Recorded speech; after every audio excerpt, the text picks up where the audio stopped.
Mort de Brigitte Bardot à 91 ans, icône éternelle ou figure impossible à défendre. Partie 2. Car l'héritage de Brigitte Bardot est profondément fracturé, autant admiré pour son combat en faveur des animaux, autant critiqué pour ses prises de position publiques au fil des années. À partir des années 90, puis surtout dans les années 2000, elle multiplie des déclarations très controversées.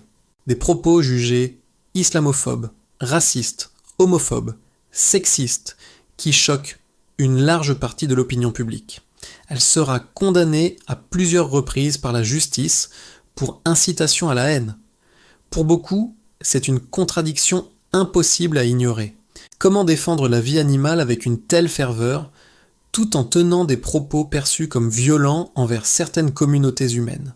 Ses détracteurs parlent d'une figure hors sol, figée dans une vision du monde brutale, incapable d'évoluer avec la société. Ses défenseurs, eux, avancent un autre argument.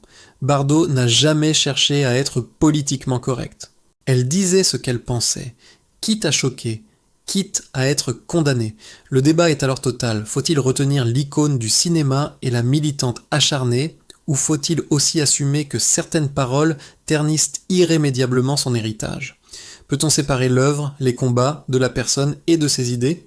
Aujourd'hui, avec sa disparition, la France se retrouve face à une question inconfortable. Comment juger une vie aussi marquante, aussi contradictoire, aussi clivante?